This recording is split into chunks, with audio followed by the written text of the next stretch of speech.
Döyüş yoldaşları arasında Cəllabad Qartalı, Dəmir Bilək, Şuşa Fatehi ləqəbləri tanınırdı. Torpaq uğrunda canından keçən igid oğullardan biri Siyahim Dəmirov haqqında danışırıq. O, əyilməz iradə, əsl qəhrəmanlıq nümunəsi göstərərək adını tarixə yazdı. Şuşa uğrunda son nəfəsinədək vuruşdu və şəhidlik zirvəsinə ucaldı. Əməkdaşlarımız onun doğulub, boya başa çatdığı Beyləqan rayonunda olublar.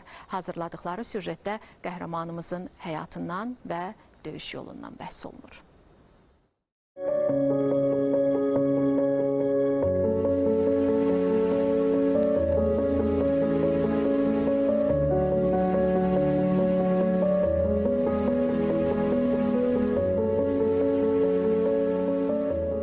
Vətənpərvər, cəsur, mehriban, qayğıkeş.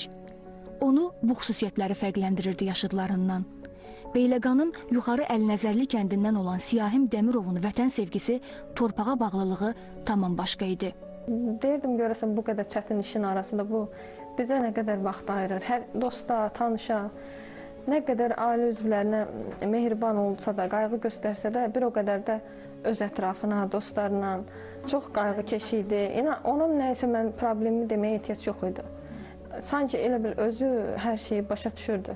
Siyahim Dəmirov 2014-cü ildə hərbi xidmətini başa vurduqdan sonra orduda könüllü olaraq fəaliyyətini davam etdirir. Top komandiri kimi xidmət göstərir. Xüsusi təyinatlı qüvvələrdə kurs keçir. O, Aprel və Tovuz döyüşlərində iştirak edir. Vətən müharibəsində Füzuli, Cəbrayıl, Qubadlı, Zəngilan, Kəlbəcər və Şuşa uğrunda döyüşlərdə savaşır.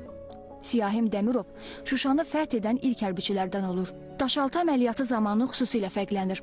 2020-ci il oktyabrın 29-unda şəhidlik zirvəsinə ucalır. Heç elə danışırdı ki, biz ona şəhidlik belə inanmırdıq ki, yəni Siyahim şəhid olur. Həm gücünə, qüvvəsinə görə. Həm də ki, heç bizə demirdi ki, yəni ki, belə də bir qorxu hissi elətdirmirdi. Gülə-gülə yoldaşlarla videoları var, gəldi qapıda. Gülə-gülə, danışa-danışa bizdən elə deyirdi ki, qəti qorxusu yoxdur. Qəti qorxusu yoxdur, qorxmayın. O erməni kimdir ki, biz ondan qorxaq? Bax elə, bizə dürək-dürək verirdi. Siyahim Dəmirov ailəsinə, xüsusilə də atasına çox bağlı idi. Bugün Dəmirovlar ailəsində Siyahim kimi atasının da yoxluğu görünür. Siyahim onun yuxusuna gəlmişdi, dedi Siyahim deyək ki, ata gələndə yanıma gələrsən. Onu şəhid olanda da atasının şəkli onun sinəsindən çıxmışdı. Ona görə ata dözə bilmədi onun dərdinə.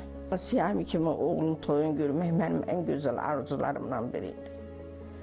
Ancaq bir tərəfdən də oğlumla fəxr edirəm, qürur duyuram ki, Siyahim tək mənim oğlum idisə, indi bütün Azərbaycanın oğludur, Azərbaycanın fəxridir.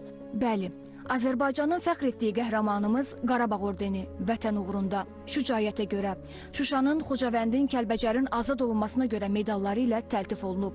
Siyahim Dəmirov da daxil olmaqla bütün şəhidlərin fədakarlığı, qorxmazlığı hər zaman xalqımızın yaddaşında qalacaq. Ruhunuz şad olsun. Şamilə Şamil qızı Kəmran İsayev, ASTV Xəbər.